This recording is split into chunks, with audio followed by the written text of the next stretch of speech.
bem-vindo ao programa Raízes, contando a história de quem fez a história de Macaé. E hoje estamos recebendo Ivânia Ribeiro, uma referência na educação, na cultura e na vida de Macaé. Ivânia, muito obrigado pela sua presença, é muito legal. Você também é uma referência não só para Macaé, como para mim pessoalmente. Fiz questão de convidá-la para essa estreia do programa Raízes na TV Câmara. Muito bem-vinda, muito obrigado pela presença. Eu é que agradeço a oportunidade, só eu não sabia que eu ia ser a primeira a começar uma série de entrevistas, uma série de programas, é uma responsabilidade muito grande, hein? Responsabilidade que não é novidade na sua vida, né, Ivânia? É verdade. A cada dia eu sou colocada em uma situação, em um desafio, mas a gente não desiste nunca de lutar e de fazer alguma coisa em prol da sociedade e do nosso município.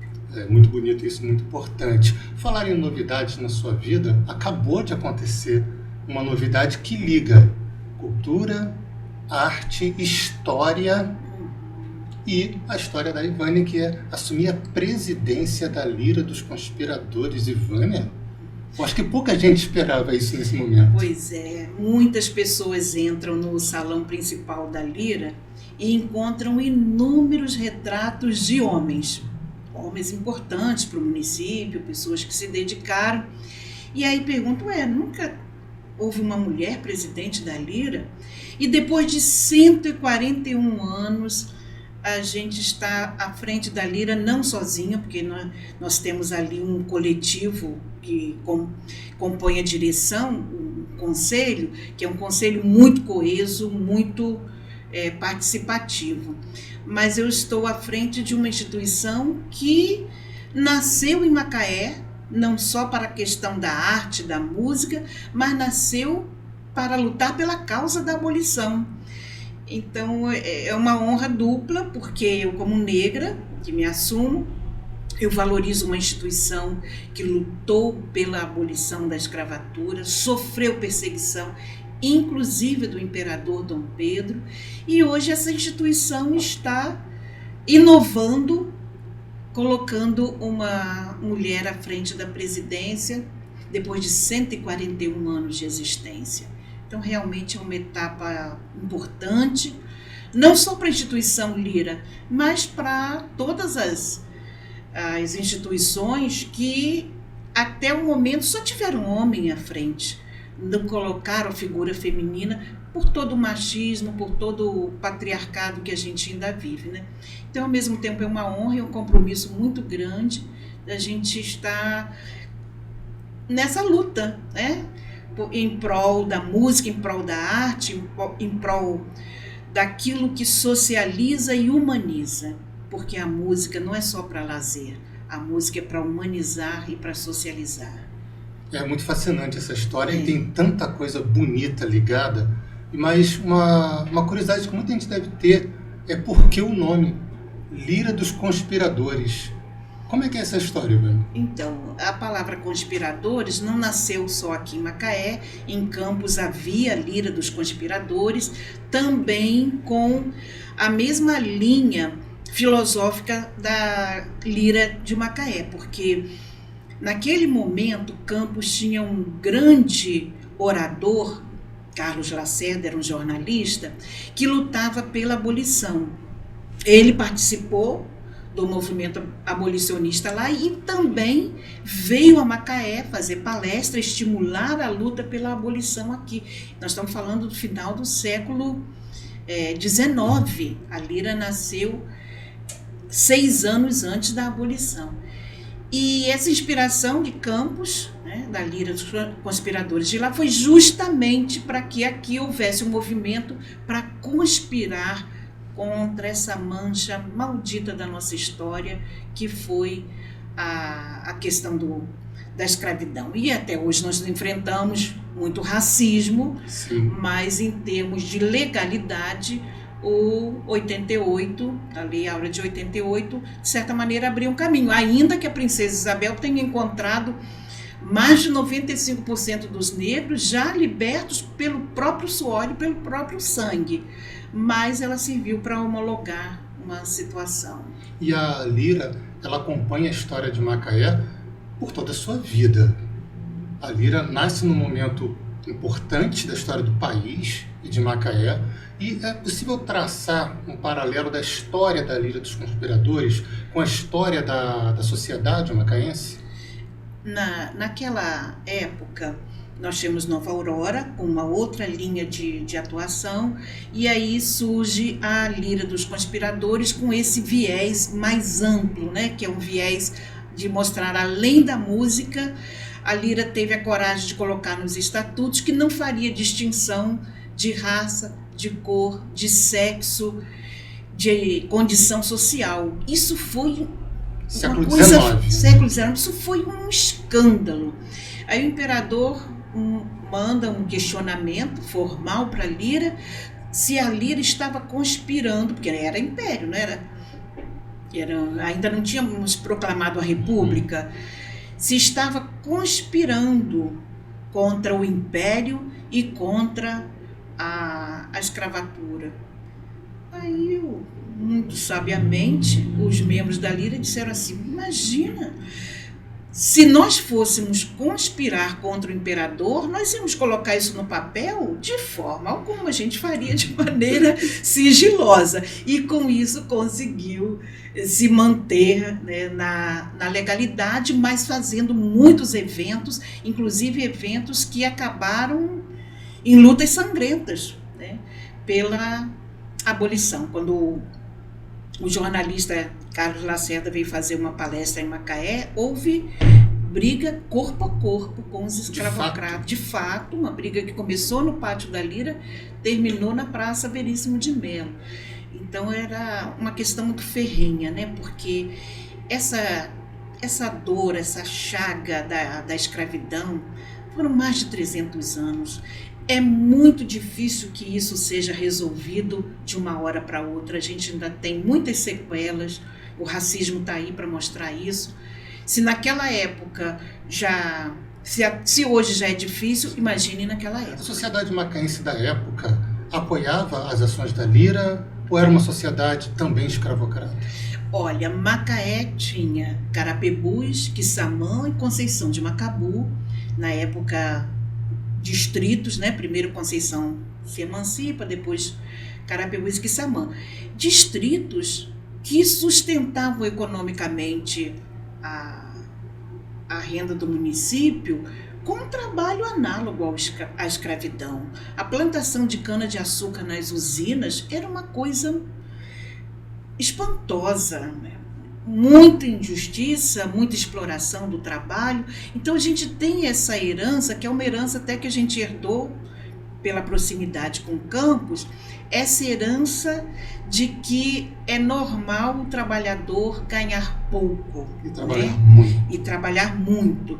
Eu tenho o maior orgulho, porque meu pai trabalhou na usina de Carapebus e certa vez ele foi chamado a ser chefe de turma. E ele perguntou para o gerente da usina: mas eu vou ser chefe de quem? Qual vai ser a turma? Quais são os operários? O que eu vou fazer? Eles vão continuar ganhando a mesma miséria que ganham agora? O gerente: não, eles têm esse salário e o salário vai ser o mesmo. Aí meu pai disse: não vou fazer um trabalho como um capataz. Eu não teria moral para dar ordem, pedir um serviço de alguém ganhando a miséria que os trabalhadores daqui ganham. Então, me desculpe, muito obrigada, mas eu não vou ficar como chefe de turma. Então, essa relação, que é uma relação de classe, né, de disputa, de espaço, é uma coisa que existe em toda a sociedade, e Macaé não estava fora disso, né? Então, a gente tem sempre uma elite que quer dominar, que quer explorar, e aqueles que estão buscando um lugar ao sol. Isso ficou por muito tempo na sociedade. Por muito tempo. Depois a gente tem o exemplo dos ferroviários, um exemplo também que é riquíssimo para o município, porque foi uma categoria que encarou a ditadura militar, uma categoria pioneira em organização de trabalhadores, também deu essa lição de que a gente precisa buscar essa dignidade enquanto trabalhador. Você teve uma relação muito próxima com o movimento dos ferroviários aqui em Macaé. Isso, porque eu sempre morei em frente à estação de trem. A nossa alegria era ver o trem chegar e partir. E o Sindicato dos Ferroviários ficava uma quadra depois da minha casa. A gente via todo o movimento deles.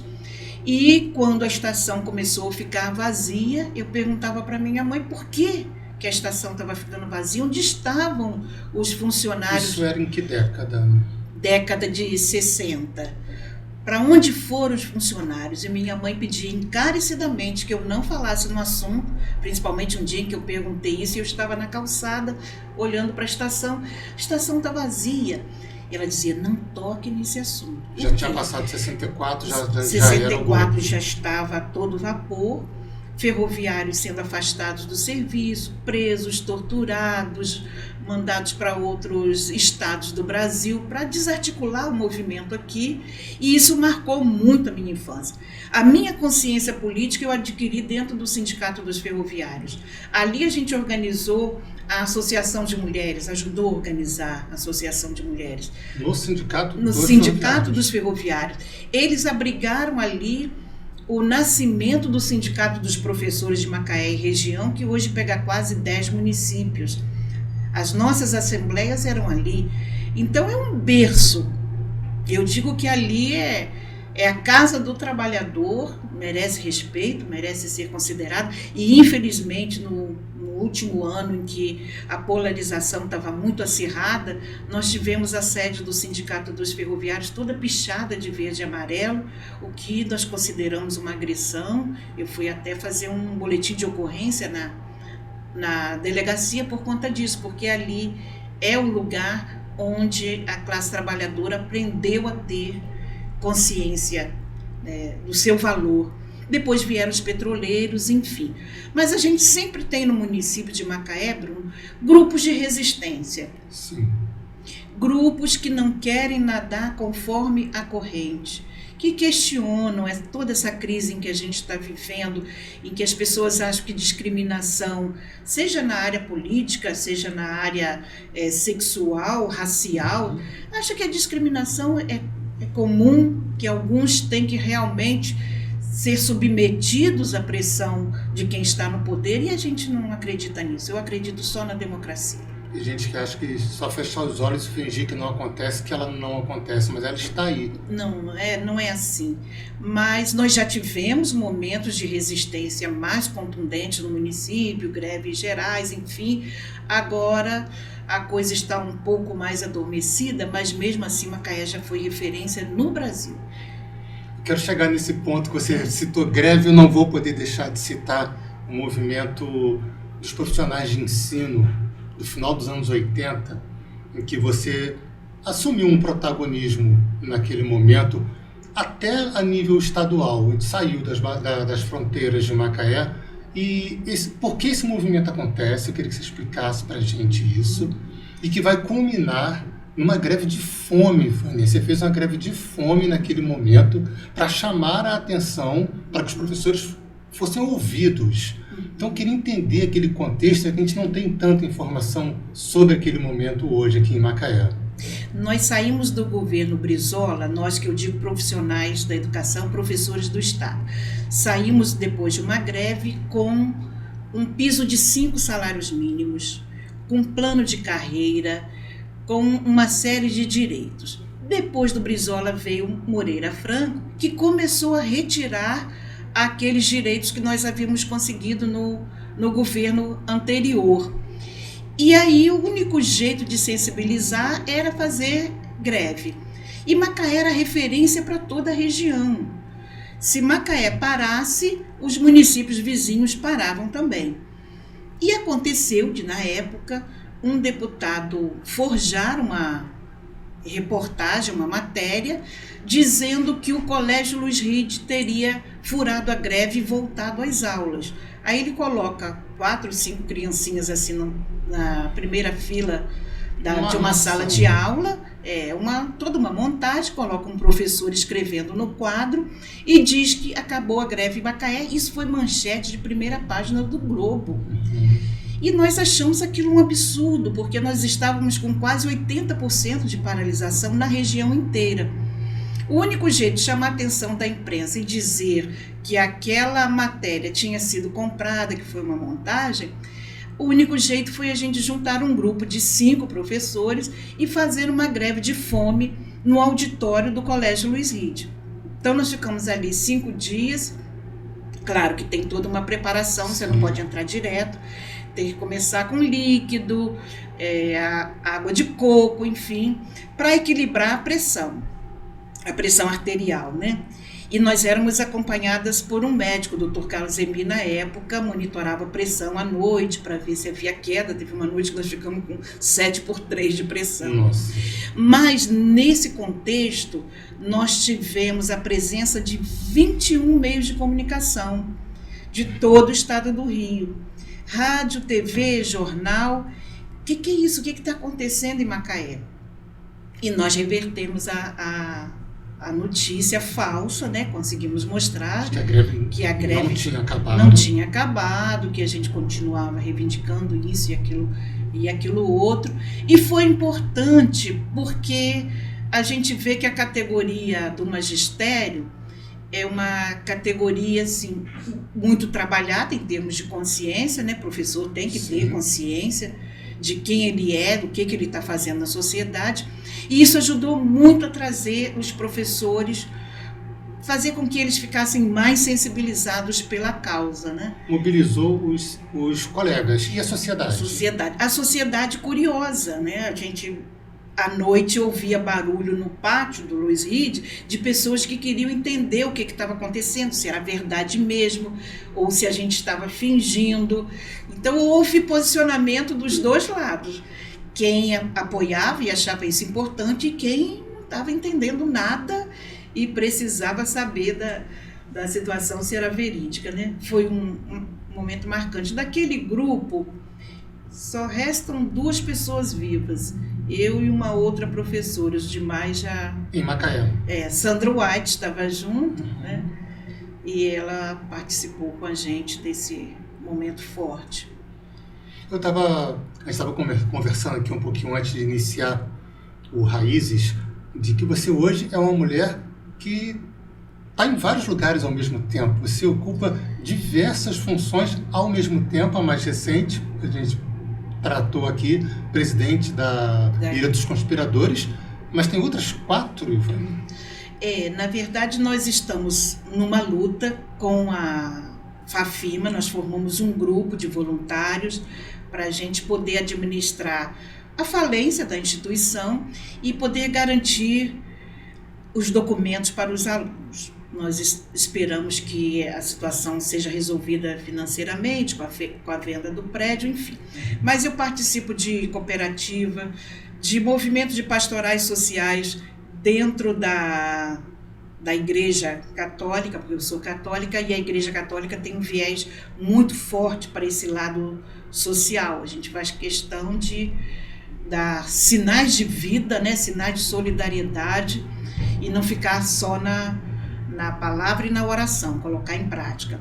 Então, dentro das pastorais sociais, a Lira, a cooperativa de professores, sindicato dos professores, que não me deixam sair nunca. Eu estou desde 86 no sindicato de professores. Gente, eu preciso renovação. Mas aí, quem quer pegar?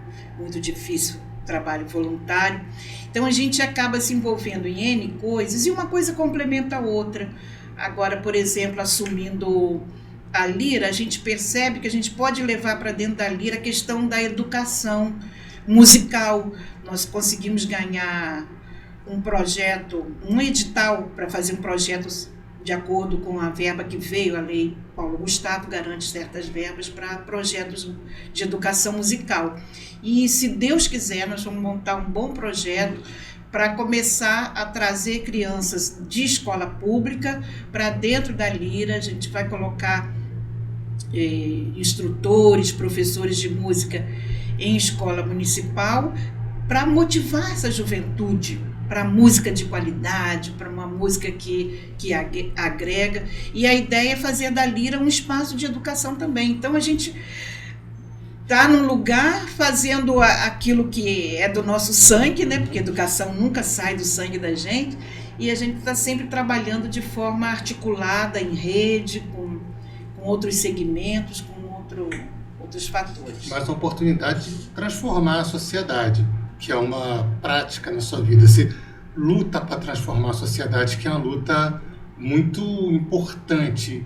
E você se vê como exemplo para uma juventude que está entrando no magistério, que está entrando na vida pública. Você foi vereadora, você comandou a Fafima por um tempo, estudou na Fafima e comandou a Fafima. A Fafima foi um ícone em Macaé, não foi?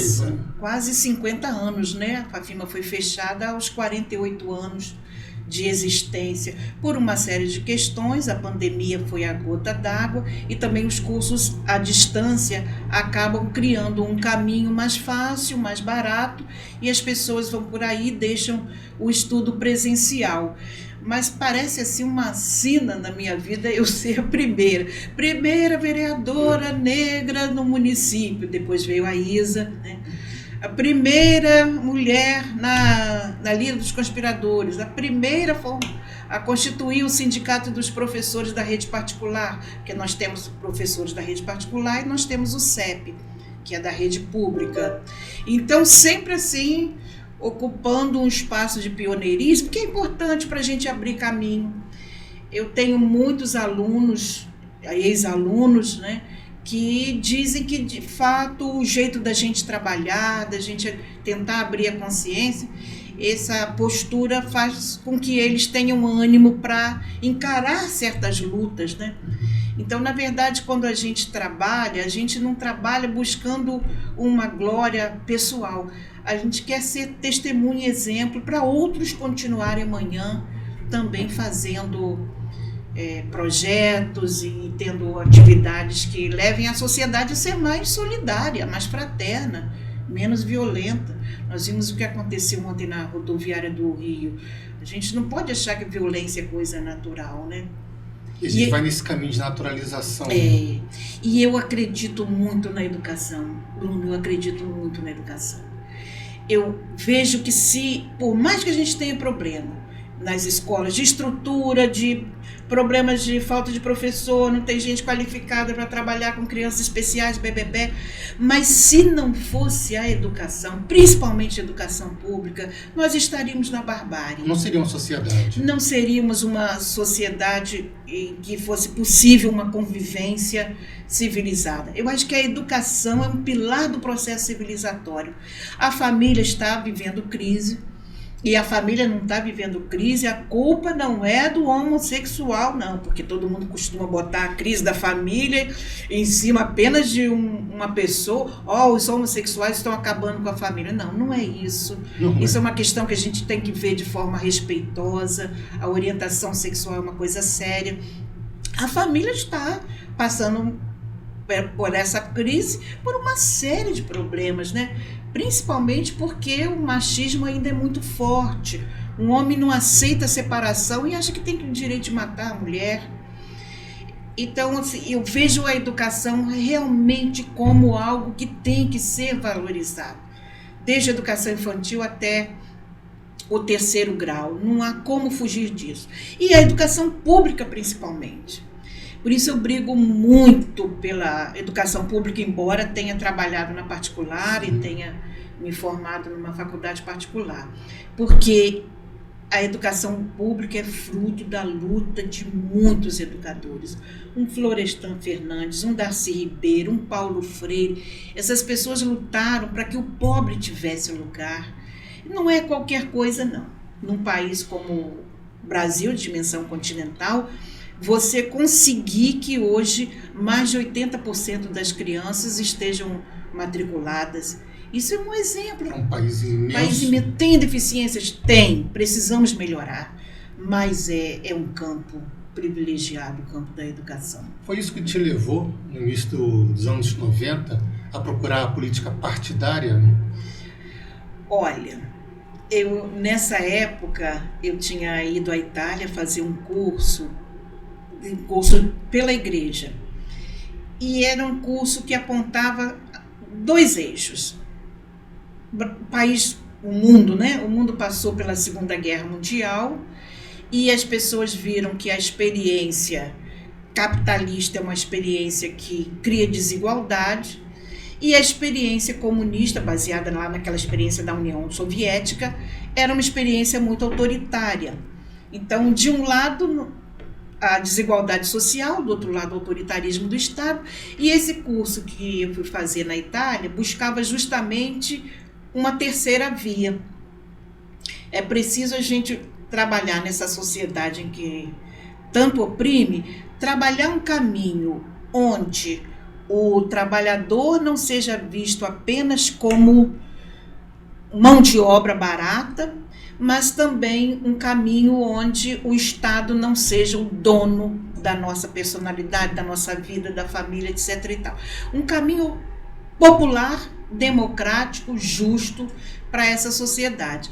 Aí eu voltei da Itália com isso na cabeça, como que a gente vai fazer isso no Brasil?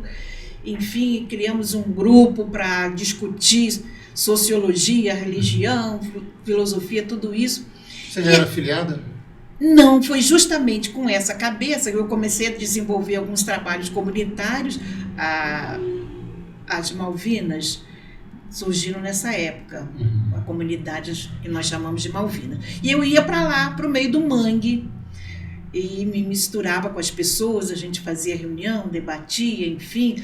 E foi por saber disso que o Rômulo Campos, que era muito ligado à questão ambientalista, trabalha na prefeitura, enfim.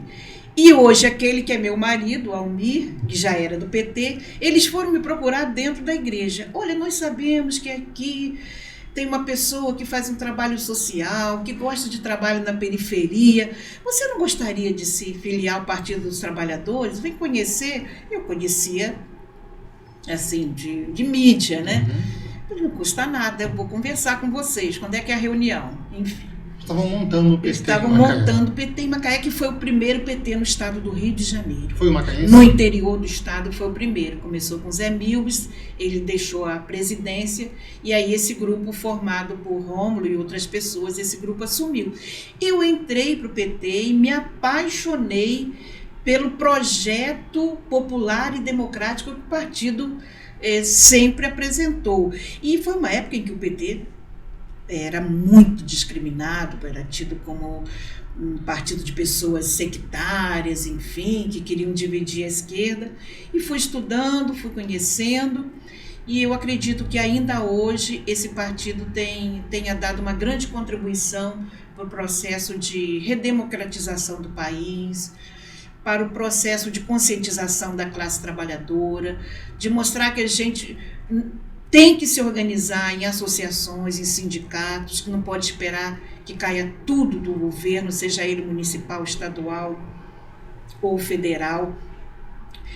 Eu acredito nos governos de esquerda, porque historicamente esses governos foram os que mais contribuíram para a educação, principalmente para a divisão de renda. Historicamente não tem como fugir disso. Todos os nossos avanços sociais, avanços em termos de dignidade humana vieram por esse viés. E eu me entendo que eu não posso sair dessa linha. Acho importante o diálogo com outros setores, centro-direita, centro-esquerda, só não dá para aceitar fanatismo e fundamentalismo de extrema-direita no país, e aí a gente tem que ter cuidado, porque no mundo inteiro está havendo uma tendência para uma extrema-direita que não aceita migrante, que não aceita diversidade, que não aceita pensamento diferenciado, que é todo mundo no padrão. Então eu acredito que foi importante a minha trajetória, até hoje sou ligada a esse partido, vivi muitas coisas boas e aprendi demais, aprendi a trabalhar coletivamente dentro do Partido dos Trabalhadores. A gente vence a opinião pessoal e a gente entende que muitos dos nossos ganhos em termos de legislação vêm como fruto da luta. Você pode destacar um desses ganhos naquele momento, 93, 97? Na época que nós estávamos na Câmara, foi justamente, nós entramos em 93, saímos em 96, não é? E o vereador tem que fazer uma opção por determinados setores, porque ele não dá conta de apontar para a solução em todos os aspectos da cidade. Então, eu estava muito voltada para a questão de pessoas com deficiência, porque não havia legislação nenhuma ainda nesse sentido.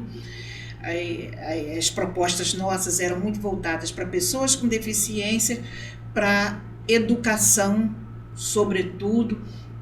Tem alguns servidores da prefeitura que hoje querem desfrutar do direito de ter redução de carga horária, 50% da redução de carga horária, para cuidar de filhos com deficiência, de pais doentes, e, enfim, de pessoas que são dependentes dos servidores e precisam de uma atenção maior.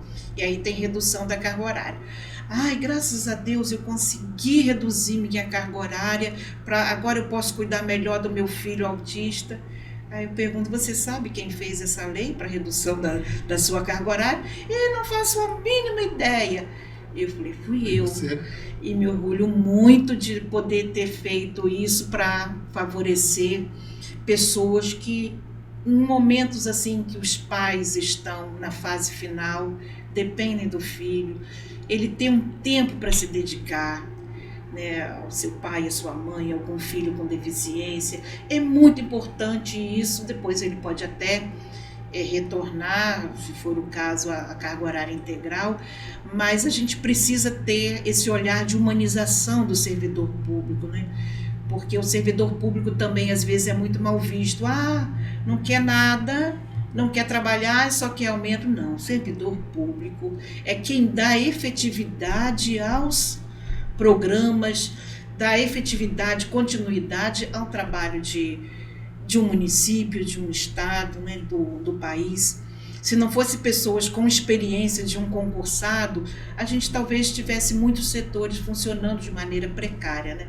Então eu era muito voltada para essa questão do servidor, lei do silêncio. Que até hoje se debate. Até hoje é difícil.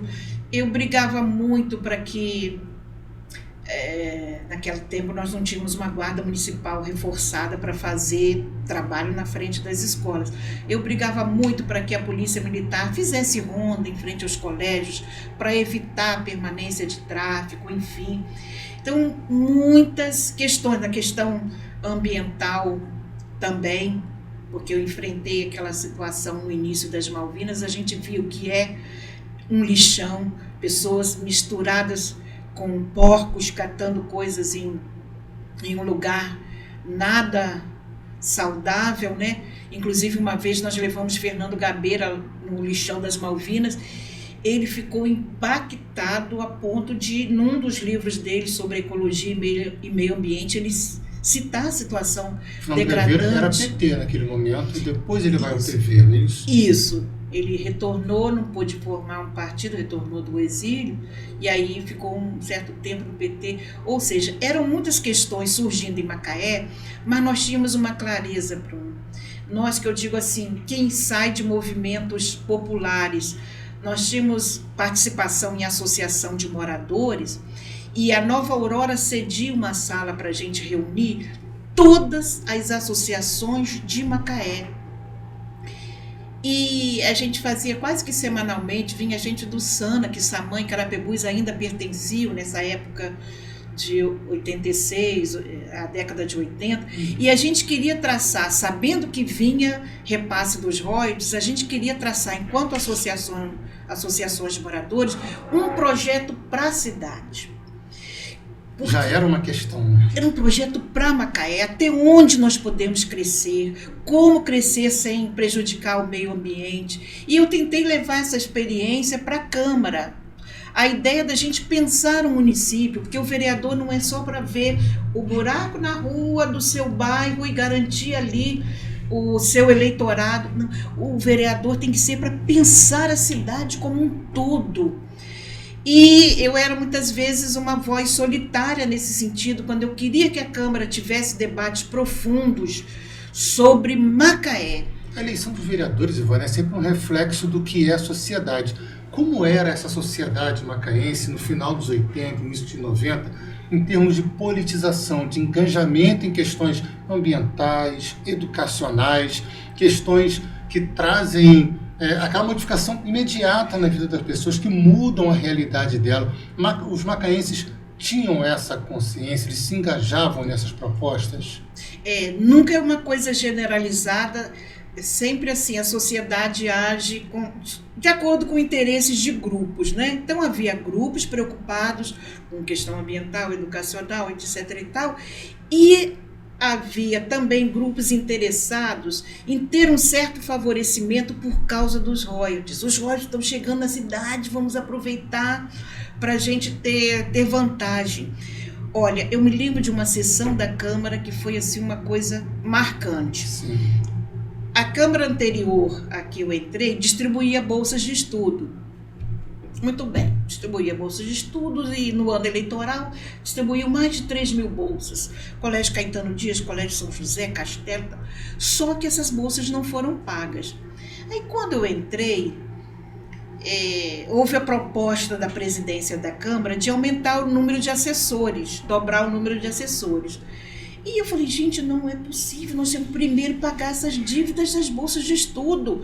Como é que nós vamos aumentar o número de assessores devendo? O Caetano Dias, depois disso, nunca mais se firmou e acabou fechando, porque foi uma bola de neve criando dívidas. E eu tive voto de professor, eu tive voto de ex-alunos, de pai de aluno, como trair a educação. Aí fui para a Câmara disposta a votar contra o aumento do número de assessores. E garanti isso na prática, porque mesmo aumentando, eu não contratei os assessores novos. Mantive minha posição. Original. Senão ia ficar uma contradição. Eu chego à Câmara lotada. Eu falei, oba, o povo veio exigir que a Câmara use o dinheiro para as bolsas e não para aumentar a assessoria. Que decepção. Eu fui a única que votei contra, porque quem estava ali lotando a Câmara era gente já interessada em pegar assessoria desse ou daquele. Era um grande lobby do gente. Só não fui vaiada assim porque eles tinham um certo respeito por mim. Sabia que eu não era incoerente.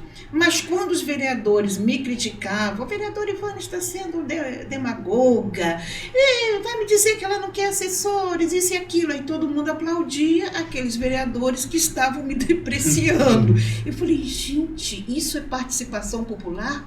E eu lutei muito, 3 vezes, para que a Câmara colocasse um projeto de tribuna popular, para que representantes das associações de moradores, dos movimentos ambientais, tivessem na Câmara, uma vez por mês, o mesmo tempo que um vereador tem no grande expediente. Olha, você tem 10 minutos, mas isso em sessão mesmo normal, porque quando fazem sessões especiais com determinados temas, a maior parte dos vereadores não aparece. Não estão nem presentes. Então a ideia é, no dia de uma sessão normal, trazer uma liderança comunitária para apresentar suas reivindicações. Era um projeto de tribuna popular.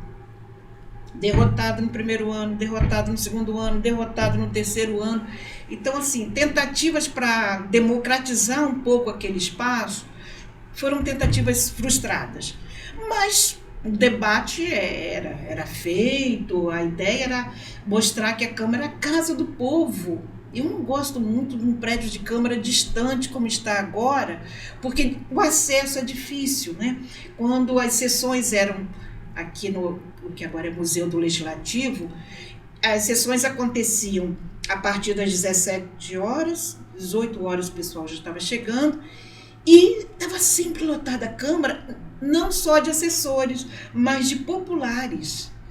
Depois que ficou mais distante, ficou um pouco mais complicado para as pessoas comparecerem, até por conta do horário também. Mas eu procurei intensificar muito essa questão da participação do povo na Câmara, né? Fora outros outros itens, se a gente for falar aqui, nossa, o que eu apresentei de projeto superou a senhora foi recordista de apresentação de projetos na sua participação na Câmara, na sua legislatura. Isso, superou o número de projetos de todos os outros vereadores juntos naquele mandato, né? Naquele momento. Esses projetos vinham da sociedade? A sociedade procurava o vereador para apresentar as suas demandas? Vários desses projetos. Na época, a questão da AIDS estava explodindo na cidade. Sim. Quando eu fiz um projeto para que os hotéis e motéis fornecessem preservativos, meu Deus, como eu fui criticada. E o secretário de saúde da época investia muito nessa questão da prevenção da AIDS. E eu acompanhava os debates, porque eu gostava de ir aos debates nos conselhos de saúde, de educação, para saber o que estava acontecendo, quais eram as demandas. E a AIDS, na época, não havia coquetel. Sim. As pessoas estavam morrendo assim, com falta de ar, pele e osso. Aquilo era horrível. Sem informação e sem acesso políticos. Sem acesso.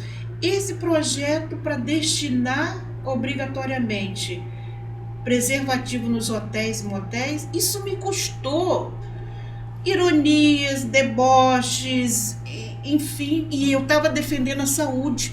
Eu não estava preocupado com a vida afetiva de A, B ou C, cada um faz sua opção, seu caminho. Sim. Eu queria garantir a saúde e a vida. Você percebia uma sociedade conservadora ou um grupo conservador? Sempre grupos, né? Porque a sociedade nunca é homogênea, mas os grupos conservadores, muitas vezes, eles não percebem que, em nome de um moralismo, eles matam. Se perdem vidas. Em nome de um moralismo, uma moral até muitas vezes hipócrita, acabam ceifando vidas. E isso doía muito. Eu vi um grande amigo meu, numa fase final que estava com AIDS, pele e osso numa cama de hospital. Ele falou, é a última visita, não consigo ver mais. Mas essas coisas não sensibilizam determinadas pessoas. Ah, dá sim, porque teve uma vida errada. Olha, nós não estamos aqui para julgar, né? O que é ter uma vida errada? Deixa essa parte com Deus. A gente faz a nossa parte. Quem vai julgar de forma misericordiosa é Ele. E foi bom você tocar em Deus, no nome de Deus, na palavra de Deus, porque você tem uma atuação até hoje muito importante na pastoral da Igreja Católica, entra muito cedo nesses movimentos, que até tinha uma boa relação com o PT no início. Isso. Né? A relação Igreja Católica e o PT está lá na fundação do PT, e você caminhou muito pelas pastorais e teve lindas atuações, lindos debates. Assim, qual o que mais te marcou até hoje pela pastoral? Olha, eu fui muito influenciada por um professor daqui de Macaé, que já morreu, professor José Augusto Aguiar. Nós começamos juntos na pastoral da juventude e naquele tempo nós trabalhávamos a mentalidade dentro da pastoral da juventude. Era finalzinho da ditadura, a gente ainda estava um pouco preso, mas a gente sempre trabalhava aquela mentalidade de que o projeto de Deus que Jesus Cristo encarnou é um projeto para a construção de um mundo de paz, justiça, igualdade e fraternidade. Não é um projeto para criar determinadas posturas devotas, determinadas devoções e achar que religião se vive em quatro paredes da igreja. Não, religião a gente vive na rua. Jesus vivia na rua, ele pregava nas montanhas, ele pregava à beira da praia, ele estava no meio do povo o tempo todo. Se a gente somar, você tem 10% da participação de Jesus na sinagoga e no templo. E mesmo assim, toda vez que ele ia à sinagoga ou ao templo, dava BO, acabava em boletim de ocorrência. Ou queriam empurrá-lo para o alto do templo, queriam aprontar contra ele. Ele não se dava muito bem dentro das quatro paredes, não. Então, essa coisa de religião como uma experiência que transforma a vida para a vida ser melhor. Né? Para a vida ser em plenitude, como diz. Isso a gente viveu muito na pastoral da juventude. E sofrendo perseguição, porque na época o nosso grupo era tido como um grupo comunista, mesmo a gente estando na igreja, numa época em que a cabeça era melhor. Hoje eu sofro muito vendo o Papa Francisco ser discriminado, porque ele encarna aquilo que o Evangelho propõe, uma sociedade onde as pessoas se amem, se respeitem, e é mal compreendido. Então eu continuo com o mesmo pensamento desde 79, quando eu comecei a militar na igreja, na Pastoral de Juventude, depois passei por diversas outras pastorais. Hoje a gente está com uma instituição chamada Caritas, que é um braço social da igreja, a gente funciona ali na fronteira. Desde aquela época eu sempre tive o mesmo sentimento em relação à fé que o Papa Francisco expressa. E dói muito a gente ver pessoas criticando a postura do Papa por ele pedir mais solidariedade, por ele pedir mais justiça social, enfim. Eu acho que a religião, quando é bem vivida, leva a uma sociedade mais justa. Mas quando a religião vira fanatismo, como está virando agora, e aí eu digo com toda a propriedade, não estou aqui criticando um setor evangélico ou especificamente protestante, não. Eu critico também irmãos da minha denominação.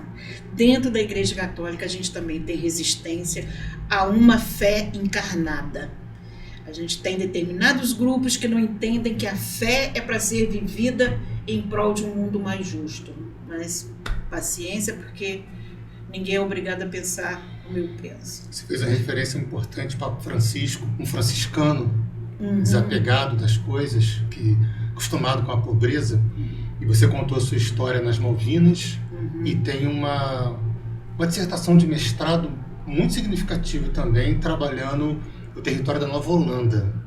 O que mudou, Ivânia, daquele início das Malvinas até você já fazendo um mestrado, mergulhando na Nova Holanda, encontrando aquele momento em que Macaé vivia uma transformação, principalmente para os jovens, significativa, e a Macaé de hoje? Fazendo esses 3 pontos, como é que a gente consegue traçar a história do jovem em Macaé por esse período? Olha, como eu falei antes, eu estou numa instituição chamada Caritas, que fica ali na fronteira, e nós abrimos um pré-vestibular popular ali. Pouquíssimos alunos, mesmo sendo gratuito, pouquíssimos alunos apareceram para preparatório para o Enem. E aí eu questionei uma escola de ensino médio da região, questionei uma das professoras, perguntei: fulana, pouquíssimos alunos apareceram para o preparatório para o Enem, o que está havendo? Ela disse: Vânia, aqui, quando a gente faz algum questionário, alguma pesquisa, só 3 alunos em cada turma têm um projeto de vida voltado para o curso superior. A maioria quer se manter no nível em que está, por todo o contexto, por toda uma situação. Aí quando eu fiz políticas sociais lá na UENF, mestrado em políticas sociais, eu quis fazer uma pesquisa na Nova Holanda de como que se dava a questão do mundo do trabalho de Macaé. Macaé é um exemplo, né, de geração de emprego, enfim. Como que essa realidade do mundo do trabalho chegava até a garotada da Nova Holanda para que elas pudessem abrir os olhos e sonhar com uma condição profissional melhor. Não que a educação do município tenha que preparar mão de obra, mas a educação do município teria que apresentar esse leque de oportunidades, de caminhos que a gente tem no mundo profissional. Isso por meio de feiras, por meio de seminários, enfim, dizer: olha, vocês estão numa cidade que apresenta esses caminhos profissionais, o que vocês querem fazer? O que a gente pode ajudar? Era um pouco isso. E aí eu percebi que essa realidade desse mundo do trabalho não chegava na Nova Holanda, como não chega ainda a muitas áreas da periferia, onde as pessoas estão lutando para sobreviver. É muito difícil uma pessoa que trabalha o dia inteiro de forma cansativa encarar um curso noturno. E aí essa minha dissertação de mestrado me deixou em lágrimas. Tinha dia que eu fazia pesquisa nas escolas e eu via assim, as crianças tão distantes dessa possibilidade de subir um pouquinho mais na vida em termos profissionais, em termos financeiros. Eles viam isso tão longe deles que eu falei: gente, eu não vou pegar ônibus para sair da Barra para o Miramar, não. Eu vou andando a pé pela beira da praia para ver se a minha cabeça fica um pouco oxigenada, porque era assim um balde de água fria. Uma realidade que o Darcy Ribeiro colocou muito bem quando ele estava à frente da Secretaria de Educação aqui no Estado. Ele dizia assim: se a gente não investir em escola de tempo integral, se a gente não der oportunidade para esses jovens da periferia, nós vamos ter uma figura materna do futuro. A figura materna vai ser uma adolescente com uma criança nos braços, sem poder continuar os estudos. Essa profecia, entre aspas, do Darcy Ribeiro, a gente vê. Muitas vezes as meninas novas já estão com filho, não conseguem ir adiante, os rapazes são atraídos por situações não muito adequadas, e aí eu digo que a nossa periferia ainda está bem longe de autorrealização, de uma busca mais elevada, assim, de ascensão social mesmo, né? Algumas coisas aconteceram, iniciativas do governo federal, como ProUni, FIES, para que alguns pudessem entrar na faculdade, mas ainda é exceção. Tem muita gente de fora. Tem muita gente de fora. Hoje o ensino médio ainda pega poucos jovens, deve ser apresentada agora uma bolsa de estudo, um incentivo para que eles cheguem até o final do ensino médio, mas o funil educacional é muito grande. E foi isso que eu constatei na pesquisa lá na Nova Holanda. Muito difícil. A gente está caminhando já para o final. Meu Deus. Porque é bem dinâmico. Não falei nada ainda. Porque esse certamente não será a nossa única conversa. Eu acho que a gente vai precisar continuar. Mas eu não posso deixar de tocar num tema muito importante e que eu acredito que seja muito caro para a senhora também, que é a questão da cultura negra através das décadas no território macaense. O que mudou nessa cultura negra, na representatividade, na ocupação de postos importantes e também da mulher negra em Macaé da década de 60 até 2024. Como isso aconteceu? Olha, a mulher e também outras lideranças. Essa semana nós tivemos o prazer de estar com o Rodrigo Reduzino na manifestação do 8 de março aqui na praça, distribuindo panfletos, enfim, e o Rodrigo Reduzino, cria nossa daqui do município, foi aluno, enfim, ele desenvolveu um trabalho que está passando na Globoplay, Enredos da Liberdade, em que ele fala da luta antirracista por meio de enredos de escola de samba. E aí, quando eu parabenizei Rodrigo, parabenizei a família dele, gente, que orgulho, Rodrigo na Globo. Aí um irmão dele falou assim: Ivânia, fruto daquilo que vocês semearam. Então a gente não imagina que como professora, que como liderança, determinadas pessoas depois vão fazer melhor do que nós fizemos, né? Por terem participado. Aí o Rodrigo falou assim: Vânia, eu me lembro das nossas reuniões no Sindicato dos Ferroviários, ali que eu comecei a ganhar consciência. Eu falei, que bom, Rodrigo. Década de 70, a gente estava saindo, né, da ditadura, nós não tínhamos muitas iniciativas, mas eu me casei com uma pessoa que foi pioneira no movimento negro do Rio de Janeiro. A primeira fundação que começou a debater o racismo ali na Mendes Sá, ele fez parte da diretoria e trouxe para Macaé essa bagagem. E aqui a gente começou a tentar fazer o movimento macaense da cultura negra, Momacume. Foi uma semente para a gente despertar essa questão da luta antirracial. Depois vieram outros movimentos, enfim, hoje a gente tem inclusive secretarias no município voltadas para isso. Mas ainda não há um protagonismo do negro. Porque uma coisa é você botar o negro para falar no repórter da Globo News. Outra coisa é você dar a essa mulher negra a possibilidade dela fazer as pautas. Ela tem que ali repetir aquilo que a Globo combinou nos bastidores, tem que fazer isso assado, mas ela não faz a pauta, ela reproduz aquilo que é passado. Então, ocupar espaços é importante, ter cotas nas universidades, nos canais de TV, mas a gente precisa avançar, e nas secretarias também, a gente precisa avançar para a gente ter o protagonismo de dizer eu quero que funcione assim.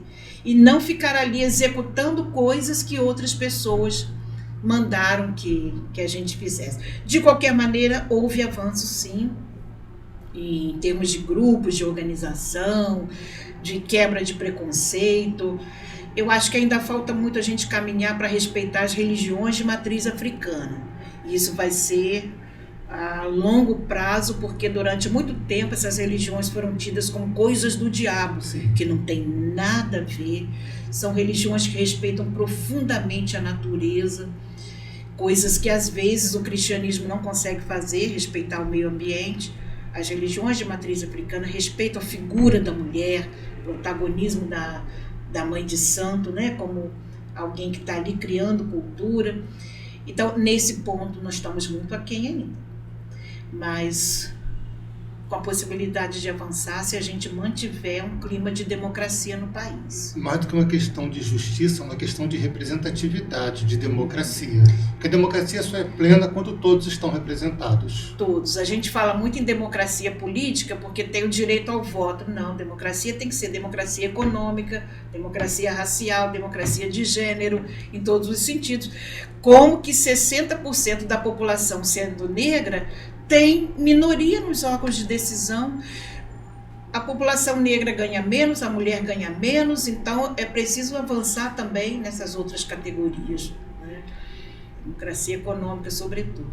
São muitas pautas, é muita conversa, é muito papo, é muita história. Muita história. Pra gente contar. E eu tenho certeza que eu vou precisar te convidar de novo. Você participou da estreia do programa Raízes na TV Câmara. Foi histórica, maravilhosa, um aprendizado para todo mundo que acompanhou, para todo mundo que vai acompanhar.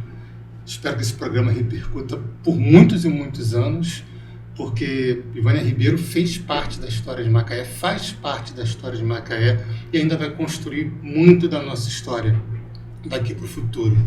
Ivânia, obrigado por tudo que você é, pelo que você me ensinou, porque eu também fui aluno da FAFIMA. Obrigado por transformar a nossa sociedade no que ela é e apontar os caminhos que ela precisa chegar. Muito obrigado, Vânia. Eu é que agradeço a oportunidade, agradeço a todos que vão nos acompanhar ou já estão acompanhando, mas eu quero terminar fazendo um convite. Visitem a Lira dos Conspiradores. É patrimônio nosso, é patrimônio de Macaé, faz parte da nossa história e está precisando muito do apoio dos munícipes e daqueles que entendem que a arte é importante, que a luta antirracista é importante e que a gente precisa fazer esse trabalho junto. Certamente, convite aceito por mim e por todos que estão acompanhando. Vânia, muito obrigado e até breve. Se Deus quiser. Esse foi mais uma edição do programa Raízes na TV Câmara, trazendo a história de quem conta a história de Macaé. Até a próxima.